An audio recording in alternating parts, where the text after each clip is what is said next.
The inside of the heart is divided into 4 chambers.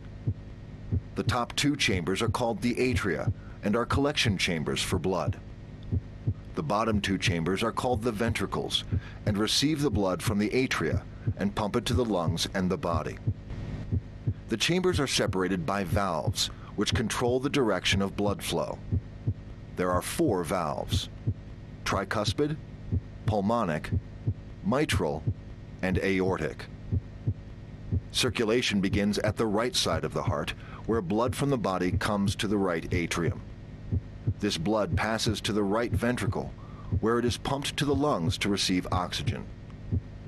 Once it receives oxygen, it flows to the left atrium and then to the left ventricle, where it is pumped to the aorta and the rest of the body.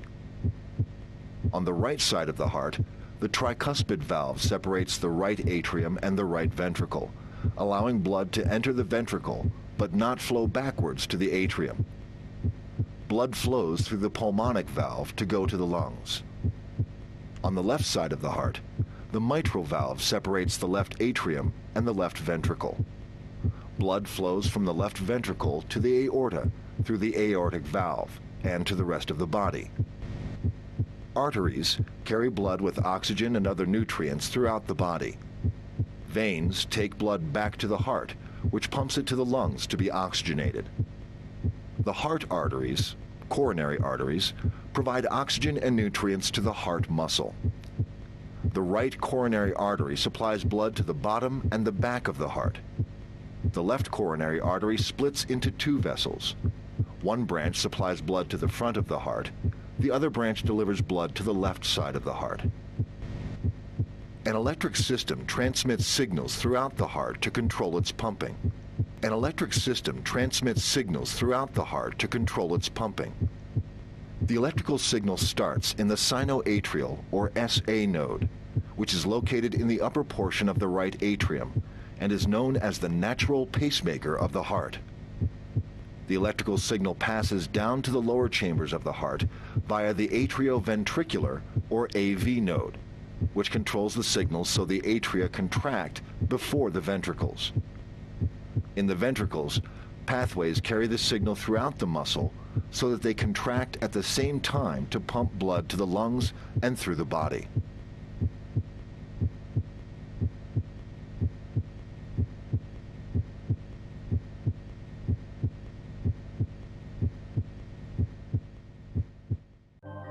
It's a controversial theory, and many cardiologists and neurologists are skeptical. I'm very skeptical because I know that this organ cannot generate ideas or memory in the sense we know.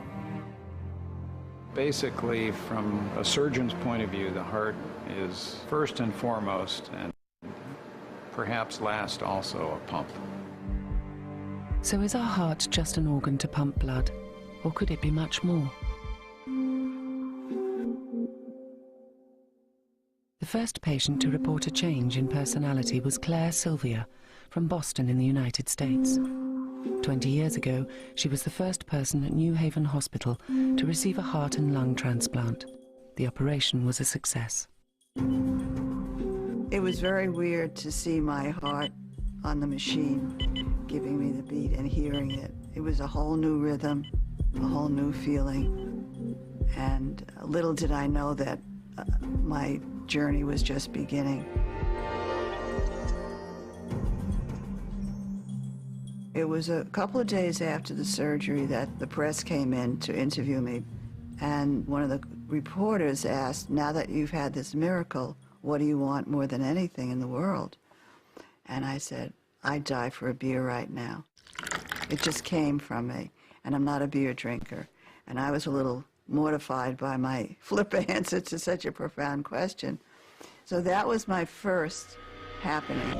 And little by little, many things started happening till I was really feeling convinced that I was living with the presence of another within me. Food preference changed. Suddenly, like green peppers, finding them, putting them in my food, I used to take them out. And the first time they allowed me to drive, I found myself going to a Kentucky Fried Chicken place to buy chicken nuggets, something I never did before. I found that my handwriting, instead of going from right to left, it was going from left to right. And these things were sneaking up on me little by little. Your heart, this is where the lust and the cravings come from, is this mind that sits here in your chest. Not up here, it sends a signal up here, but it actually sits here in your chest. Like most heart transplant recipients, no detail was revealed to Claire about her donor. All she was told was that her heart had come from a young man who had died in a motorcycle accident. It wasn't until a few months after the transplant that I had a dream in which I'm with a young man. I awakened from the dream feeling that this for certain was my donor. And in the dream, his name, I knew him as Tim L. So I called the transplant coordinator, told her about the dream, and asked her if that was his name. Well, there was a moment of silence, and she said, "Please don't pursue this." Remarkably, the donor's name was Tim Lamarand. What's more, he loved beer and green peppers. Chicken nuggets were found in his motorcycle jacket when he died. It was only when she finally met her donor family that she pieced everything together, giving her confirmation that everything she was experiencing had extraordinary similarities to her donor.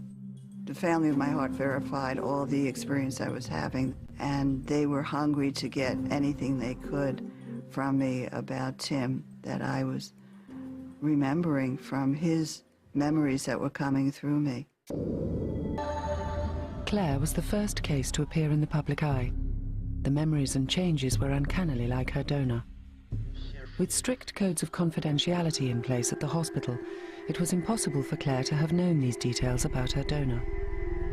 So where could these memories have come from?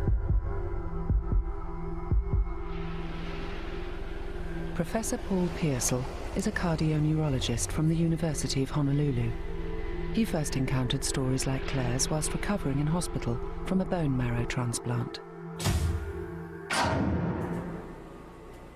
I had a bone marrow transplant for stage 4 cancer in the very early 80s. And I was on the transplant unit. And we would sit down at night, all of us who were dying, and most of us were, and talk about things. And the heart transplant recipients were reporting receiving the memories, feelings, food preferences, fears, musical preferences of their donor. One woman who got the heart of a boxer was the most quiet, demure, easygoing woman, hated violence, left the room when her husband would watch football. She's got this heart of the boxer, now she watches football and yells and swears and punches and everything. So that's when I started hearing all these remarkable stories, and I started to collect every single one I could. Could the transplanted heart be bringing with it some kind of information from its previous owner? We know that the heart is a hugely energetic organ and is in constant communication with the brain. 40,000 neurons, or nerve cells in the heart, communicate up to the brain. Hormones from the heart travel in our bloodstream, and every time the heart beats, it creates a pulse wave. But most impressive of all is our heart's magnetic energy, 5,000 times more powerful than the brain. It can be measured up to 6 feet away from our bodies. I thought, this heart is just as powerful, more powerful, and does talk to the brain. Maybe we should be paying attention to that. Maybe the brain, even though it thinks it's us, isn't. Professor Pearsall was sure that the energy of the heart and its relationship with the brain was the key. And as more and more transplant patients came up with these remarkable experiences, it seemed to confirm it. But could his hunch stand up to science? Yes, your hearts. Remember how I'm referring now back to the original sermons where I showed you that from the scriptures that your heart actually has a mind of its own. From that comes love, from that comes emotions and so forth. The brain thinks yes too, but you know, I brought that first before they discovered it scientifically, you know, or had actual proof of it. I brought that from the Holy Scriptures to the house of Yahweh, showing that the heart actually has a certain control over the body. It was much later on in years that they actually discovered through transplants of the heart, where they transplanted a young boy's heart into a woman, and she became just like that young boy and started liking certain musics and dances and so forth. But we knew it from the Holy Scriptures, from Yahweh Himself. We knew it from the Holy Scriptures, from Yahweh Himself. In the last 40 years, we have developed the ability to transplant a heart from one body to another. In that time, intriguing experiences have emerged from recipients who felt their personality had changed after their transplant. It was enough to prompt some scientists to look differently at the heart and test old theories, that the heart is involved in our feelings and emotions. That the heart is involved in our feelings and emotions. The heart is a connective organ, a gentle organ. It's a different type of intelligence. I don't know all about its intelligence. That's what we need to learn. And how we learn that is by asking openly questions about people's hearts, not dismissing them as poetry, that metaphor. Say, maybe there's something to this. We knew it from the Holy Scriptures, from Yahweh Himself. That the heart is involved in our feelings and emotions.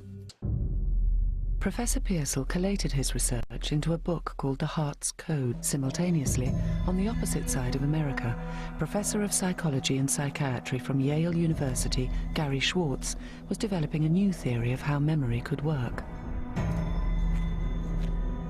I was studying how feedback mechanisms are involved in learning. When we talk, for example, about how the brain learns, we talk about what are called neural networks in the brain.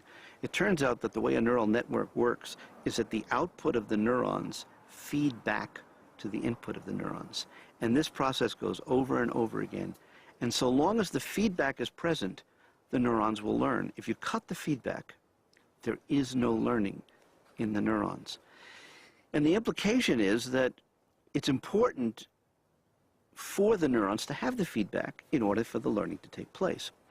Well, by extension, any system that has feedback is going to therefore learn. I mean, we learn to shoot baskets, for example, in basketball by getting feedback about whether we're accurate or not. We learn to speak by getting feedback about whether we're accurate or not.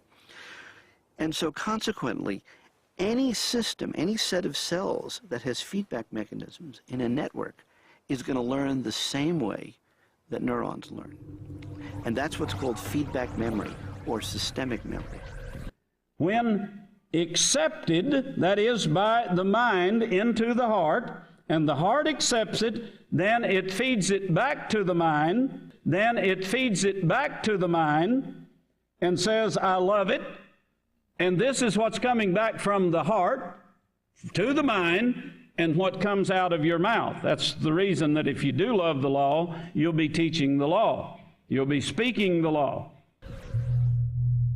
He applied his theory of feedback memory to the heart and predicted that information could be transferred through organs in transplant surgery.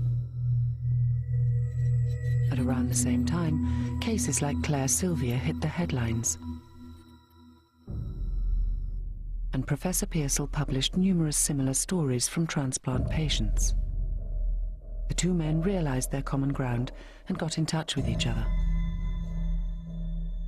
We spoke to each other on the telephone, and as I began to hear more of details about the cases, I began to realize that this was a theoretical prediction that could actually be verified in the biomedical world. This was a theoretical prediction that could actually be verified in the biomedical world. What they should have said, what was in the Scriptures, for thousands of years, we are now finding out in the scientific field. I told Paul that I felt it was very important that some of his best cases be looked at very carefully and that they be published in a journal article. I collected and did the interviews and did the transcripts and the analysis of the transcripts and had got all the transcripts together and then sent them to Dr. Schwartz. They had to trace and interview not only the heart recipients, but also the donor families. What they were looking for were parallels between donor and recipient in their preferences, memories, and tastes. I independently examined those cases, had them blindly looked at by other individuals, and then wrote a formal research report describing those cases and giving the kinds of examples of data that are sort of irrefutable.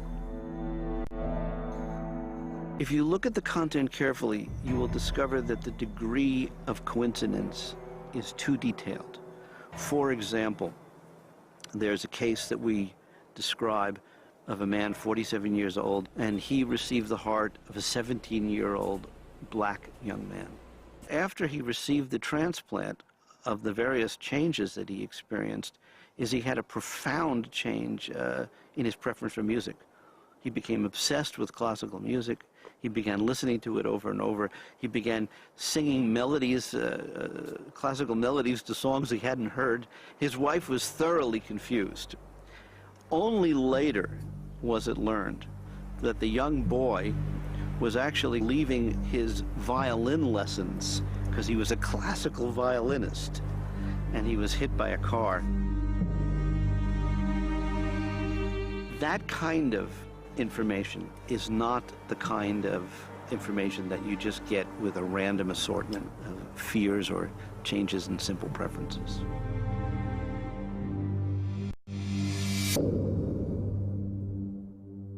The stories they were collecting seemed to contain remarkable parallels. It seemed to Schwartz that the information relayed by the recipient could only have come from their new heart. To the extent that the heart is serving as a circulating feedback storage system for core central memories in the body, then if that heart is taken out and placed in another body, those core central memories, which are circulating within the heart, in its cellular and neural feedback loops, would continue and be passed on in the new person. To the extent that the heart is serving as a circulating feedback storage system for core central memories in the body, then if that heart is taken out and placed in another body, those core central memories, which are circulating within the heart, in its cellular and neural feedback loops, would continue and be passed on in the new person. Faced with these new feelings after their transplant, some patients could only look to their donors for an explanation. After my transplant, I had wanted to know who my donor was right away. You know, when you have somebody that is keeping you alive, you know, you want to know who this person is. Just would love to know how this person was, what he was like, deep down, inside out, whether it be good, whether it be... I think the majority of us want to know because you've got such an important part in your body. You want to know where it's come from. I am waiting to find out a little bit about my donor because he did give me the gift of life, and you couldn't ask for that no more than even winning a lottery than the gift of life. Jim is one of those patients who experienced an extraordinary change directly after his operation 5 years ago. His wife Maggie also noticed it straight away. He just surprised everybody. I could see the difference in him, the difference in his eyes, the sparkle come back, and he just seemed completely different. Like I left school when I was 15, I was a coalman and then a lorry driver, and so I didn't have a very good education, but I learnt myself how to write, and I'm not very good at spelling. So it was a surprise to me that 6 months after my transplant, I just sat down one morning and just scribbled something down, and then that led to many poems and me book what I'm writing. I just was writing and writing and writing, and that's how it came about, like, you know, and I don't know where it come from, to be honest with you, because like I say, I've never done anything like this before. I'm sending you 1,000 kisses. Before his transplant, Jim had no creative talent for writing and very little time for sentimentality. After Jim had already started writing poetry, he received a letter from the donor family, which contained lines of verse. The coincidence was too much for Jim, and now he is curious. Eventually, when I do meet his family, I'm going to feel like a part of his family, and hopefully they will think that I'm a part of their family. Don't think of him as being dead. Think of him resting me instead, for I will do my utmost best until we're both in arms at rest. For many recipients, this gift of life generates feelings of both gratitude and guilt because of the circumstances that lie behind where their heart came from. The heart is symbolic in our emotions. Now, scientists in California are testing to see whether this symbolism is true. Discovery of brain cells in the heart has brought with it new ideas about memory and intelligence. Scientists have been searching for an explanation for an extraordinary phenomenon in which memories and tastes seem to have been transplanted along with the human heart. Many heart surgeons believe it's psychological. Suddenly, he or she finds themselves so much better, but also having to adapt to a new life, and they tend almost naturally to link it to the donor, and you can come up with many ideas. Not all of them are necessarily true. Some scientists now think they've found a system of neurons in the heart that challenges the orthodox view of the brain. Until the recent past, science has glorified the brain. The questions we should be asking as scientists is that the only place? The questions we should be asking as scientists is that the only place?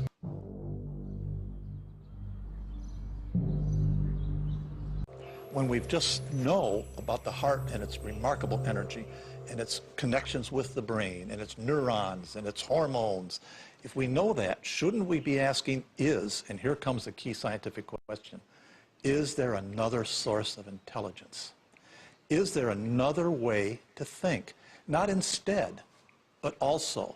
The question isn't either or. The question is and. And if we only glorify the brain, we'll never be open to the possibility that another organ thinks. That another organ thinks. It's this mind that sits here in your chest. Not up here, it sends a signal up here, but it actually sits here in your chest.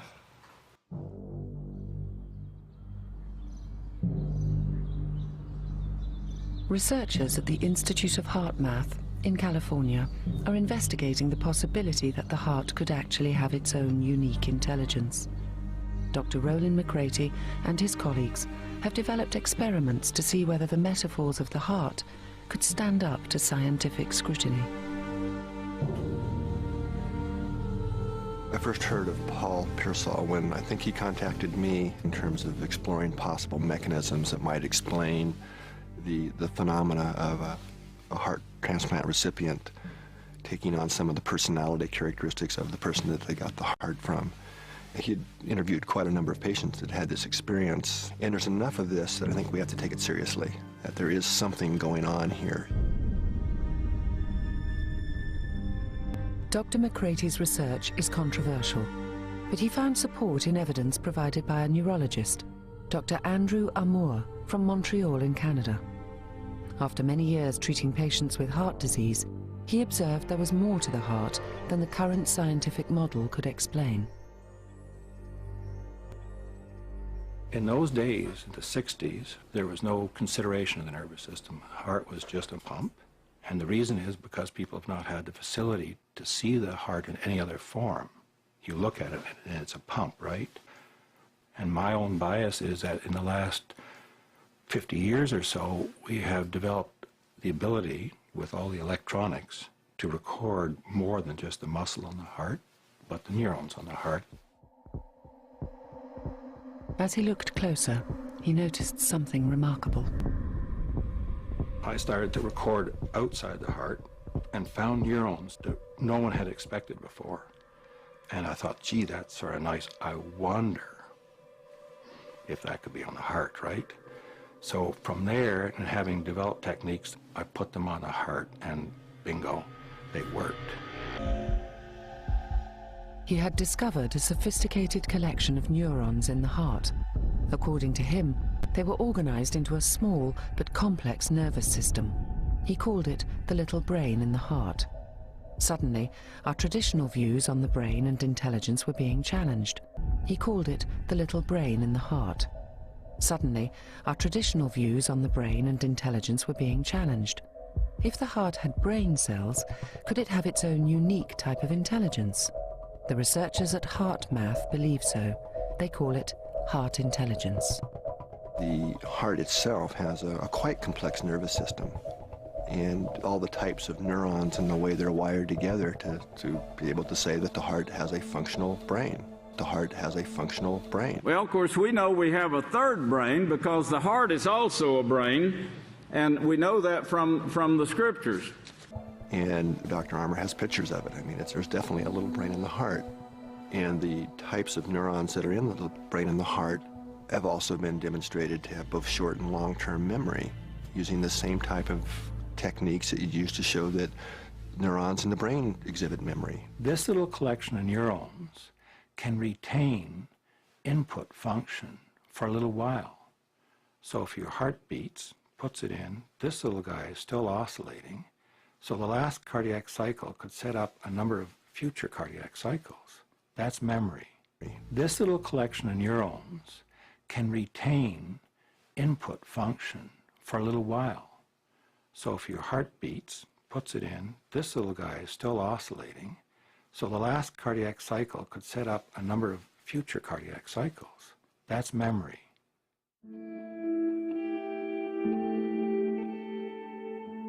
Once a heart is removed from the donor, it is cooled and can stay alive for up to 4 hours. Hearts in the room. Thank you.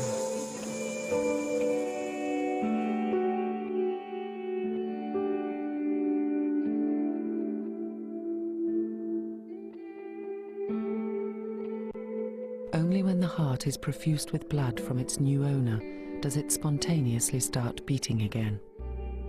It is thought that this internal nervous system, or brain in the heart, is what allows a heart transplant to work.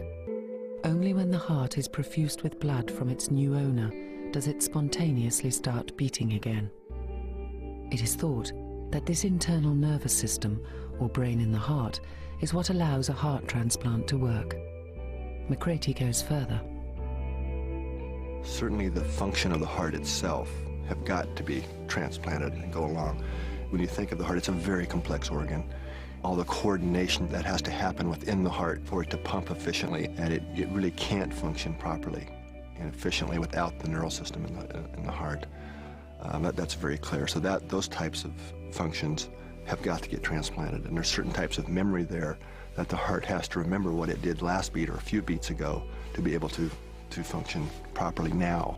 That's very clear. So those types of functions have got to get transplanted, and there's certain types of memory there that the heart has to remember what it did last beat or a few beats ago to be able to function properly now.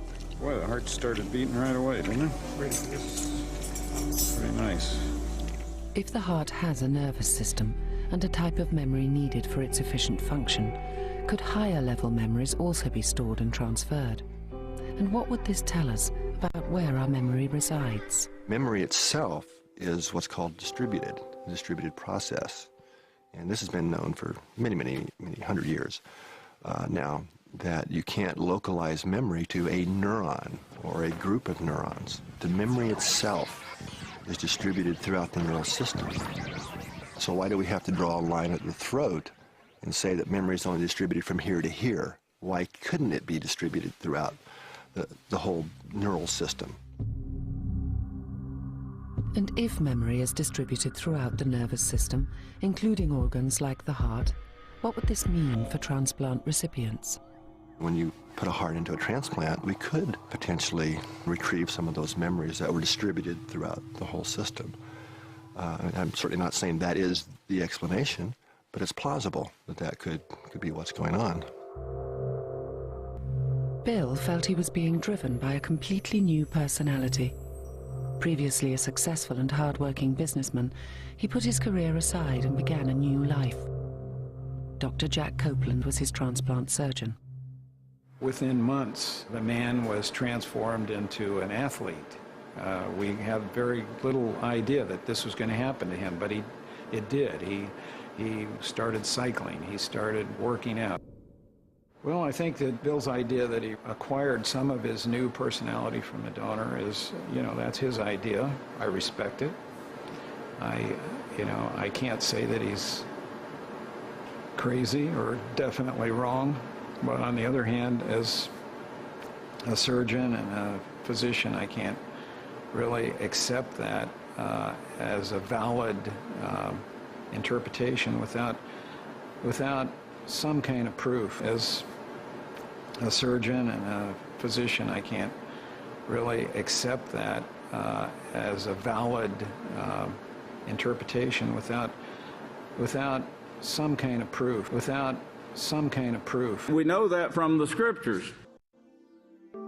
The researchers at the Institute of Heart Math set out to design an experiment to investigate the heart's role in processing emotional information.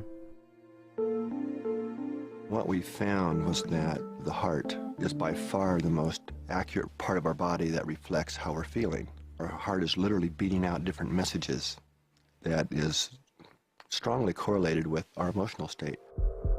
It's a scientific fact, even though a lot of people don't know this, that the heart sends more information to the brain than the brain sends to the heart. It's very important to understand the relationship between the brain and the heart, because this ultimately helps us understand how the heart can have memories related to the brain. The brain and the heart are interconnected by multiple sources of information. First of all, there's neural connection from the brain to the heart. There's also humoral connections. Okay, hormones will go from the brain to the heart. The heart, in turn, of course, sends feedback back to the brain through pressure receptors and through literally the blood going back. But then what's often not recognized is that the heart is the largest generator of electromagnetic signals in the body. In fact, the EKG is 10, 100 times even larger than the EEG of the brain. And the electrical signal from the heart travels through the bloodstream to the brain. And of course, the brain's electrical signal travels back to the heart. So consequently, these two are sharing their interactions, even electromagnetically, with each other. So consequently, these two are sharing their interactions, even electromagnetically, with each other. And the heart accepts it, then it feeds it back to the mind, then it feeds it back to the mind. This is what's coming back from the heart. It's like a radio transmitter works. The heart radiates very strong fields, and the heart is the strongest rhythmic source of electromagnetic fields in the body. And with today's equipment, we can measure the magnetic field of the heart 6 feet away from the body. Probably it goes farther, but that's the sensitivity of the equipment we have now. They began investigating the heart's role in our experience of feeling and emotion. Some of our more recent research, where we're looking at I call it the electrophysiology of intuition, are indicating that the heart really is connected to some other, I call it field of information.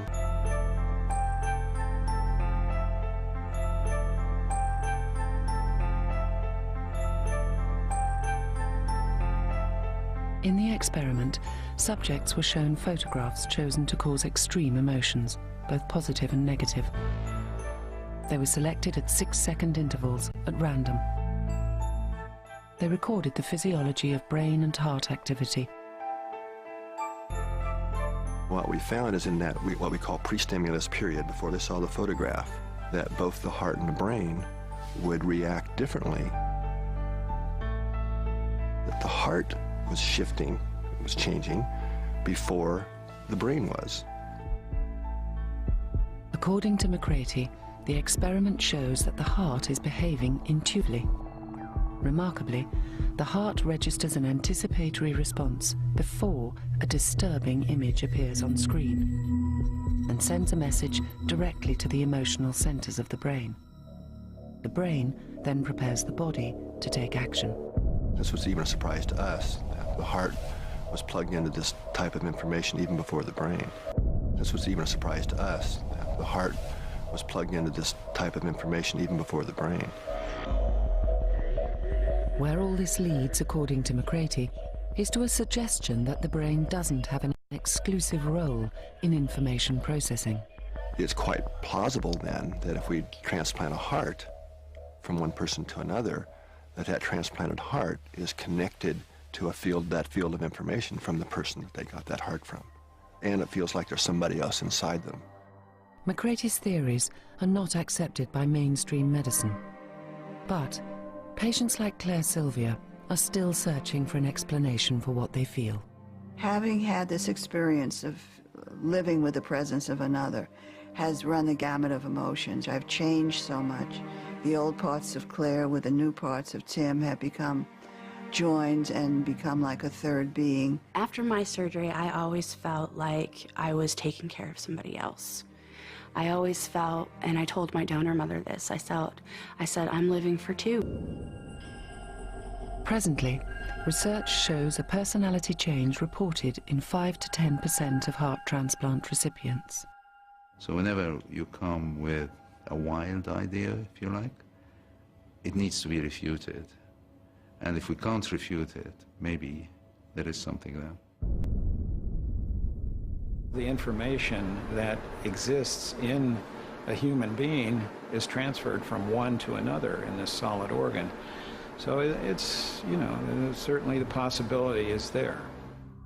With new evidence that an organ like the heart could have its own unique type of intelligence, we are moving towards an understanding of how the heart, in collaboration with the brain, has a role to play in interpreting the world around us. The heart may be, based on current science, a sentient, thinking, feeling, remembering organ. That's the story. The transplant patients are some of the data. If that's true, then we ask the question, have we been thinking without a heart for all these years, or at least not as much with it as we should? If that's the case, we better wake up and have a heart.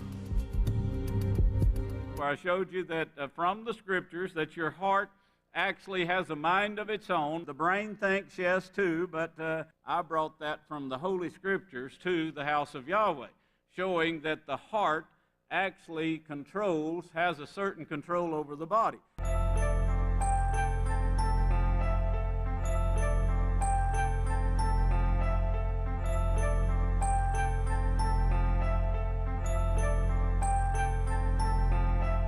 Your hearts will be established not only with Yahweh, but also with the body that you've got to be tied to in order to receive the power and, of course, receive the place in the kingdom. You've got to be tied to in order to receive the power and, of course, receive the place in the kingdom.